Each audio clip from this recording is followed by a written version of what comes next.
Il ne connaît pas les trucs que vous partez dans les rues, vous observez comment vous partez, vous partez toucher la souffrance de la population pour être capable de dire, ok, oui, je sens vraiment que ici, il faut absolument que la route soit opérationnelle, il faut absolument... Il ne connaît pas ça, parce qu'il n'a pas vécu dedans, il ne connaît pas. À moins qu'il voit dans les vidéos. Alors, qu'est-ce qui se passe? Il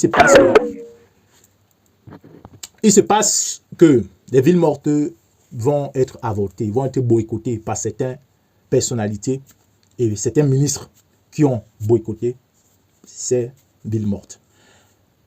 Le Cameroun continue son cycle, le Cameroun continue, la gouvernance du président continue, 97, voilà, 2004, voilà, il est élu, tout ce qui va avec. Quand on dit il est élu, ça veut dire que les élections sont organisées. Mais nous savons que la majorité de ces élections sont des mascarades, c'est-à-dire qu'on ne veut pas dire qu'on ne laisse pas le pouvoir, mais on donne l'impression qu'on veut laisser le pouvoir et on donne la possibilité aux gens qu'on a choisis pour nous opposer, afin qu'à la fin, la communauté nationale et internationale observe qu'effectivement, on est d'accord de laisser le pouvoir, on a organisé des élections transparentes, libres, indépendantes. Mais le problème, c'est que c'est nous qui avons nommé ceux qui doivent être des arbitres, et c'est également nous qui avons choisi ceux qui doivent être des équipes qui vont, voilà, ceux qui doivent participer, c'est nous qui avons choisi. Donc, celui qui doit dire que voici le président de la République, celui qui va dire que voici le vainqueur, c'est moi qui l'a nommé. C'est le même processus en Guinée équatoriale. 46 ans de pouvoir. Rien de nouveau sous le soleil. Rien de nouveau. Les organisations qui sont établies pour réglementer le processus électoral sont des organisations qui ont été montées, formées, désignées par celui qui est supposé laisser le pouvoir. Alors, il fait en sorte que ce système ne puisse pas concourir à son désavantage. Donc, vous ne pouvez jurer, prêter allégeance qu'à celui qui vous a nommé. C'est ça le problème. Je gouverne l'armée, je contrôle l'armée, je nomme les généraux, j'ai la défense, je connais très bien, je contrôle la justice, je nomme le ministre de la Justice, je nomme tout. Je suis le chef suprême des armées, de tout ce qui...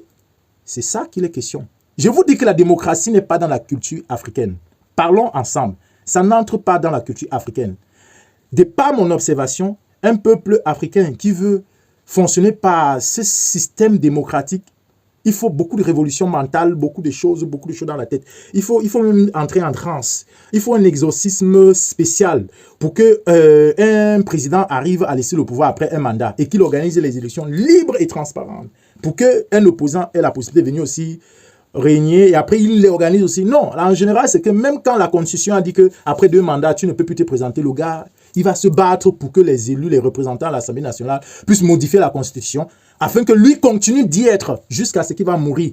2 ans plus tard, si Dieu lui dit que tu vas mourir dans 2 ans, il va maintenant aller bloquer, il va dire, revoyez la Constitution que vous avez modifiée, ramenez ça à 2 mandats seulement ou 1 mandat seulement. Les gars ont un esprit de sorcellerie d'un degré terrible. Qu'est-ce qui se passe? Il se passe donc en 2008, il y a grève de faim. Mon frère, il y a grève de faim, il y a l'augmentation du carburant, il y a la vie qui devient très chère, il y a la constitution qui doit être modifiée. Ces 3 éléments excitent les Camerounais à descendre dans la rue. Dès que les transporteurs ont seulement dit qu'ils grèvent, aïe, tout le monde s'est seulement acharné derrière. Hop, hop, hop, hop, hop. Les roues sont brûlées dans les carrefours. Tout le Cameroun est à feu et à sang. Les gars ont les nerfs, ils ne veulent pas. C'est ce qui s'est passé en 2008. Vous avez fini de manifester votre mécontentement. La Constitution a toujours été modifiée. Et le président de la République a toujours fait sa campagne. Il a toujours été élu. Et il a été, voilà, un mandat, voilà, voilà. Vous avez manifesté votre mécontentement. Qu'est-ce qui a changé? L'armée est sortie, les bis sont sortis et vous ont mis à l'ordre. On dit l'ordre doit revenir à la loi. L'expression l'ordre doit revenir à la loi en général est utilisée pour celui qui n'a aucun pouvoir, celui qui ne peut rien faire sur le plan militaire, juridique, rien. C'est-à-dire que c'est moi qui crée la loi. C'est moi qui désigne qui sont ceux qui créent la loi. C'est moi qui commande l'armée. C'est moi qui commande tout ça. Et c'est moi qui ai le pouvoir de dire l'ordre doit revenir à la loi. Ça, c'est ma compréhension. De cette manière, tu comprends que cette expression de l'ordre doit revenir à la loi, c'est une expression administrative de répression. Personnellement, c'est ce que je crois. Une expression de répression sur celui qui n'a en réalité pas le pouvoir de faire quoi que ce soit.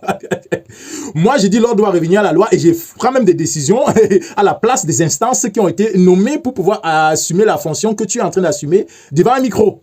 C'est-à-dire que tu te tiens au nom d'une institution et tu parles en son nom. Tu es déjà en train de violer la loi. Parfois, tu as une décision judiciaire qui tombe sous ta main et puis la justice a décidé pour un cas et toi, tu estimes que ce que la justice a dit là, c'est du n'importe quoi et tu te comportes différemment. Tu n'as rien à y voir avec ce que la justice a dit.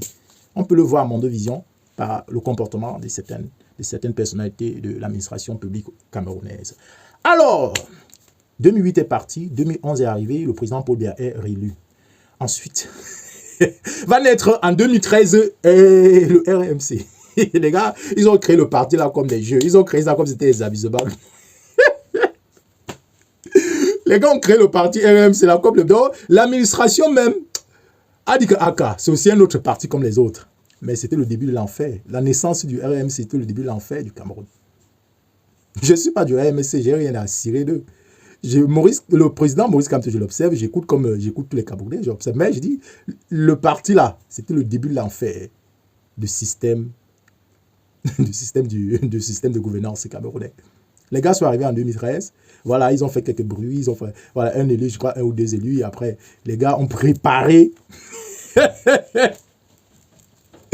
Oh Seigneur, 2018, voilà, la guerre est déclarée entre le gouvernement et le petit parti politique qui est né hier, avec un gars terrible qui mange le feu.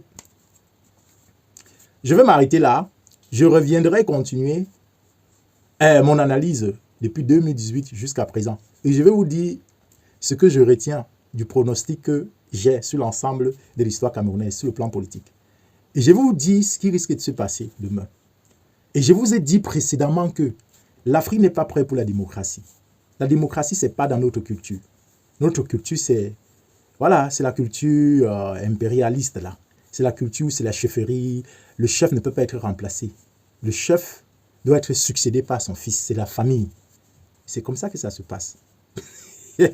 Ces petits... Je veux dire, ces pays-là où vous voyez président va laisser sa place, ce n'est pas le coup d'État, c'est le coup d'État.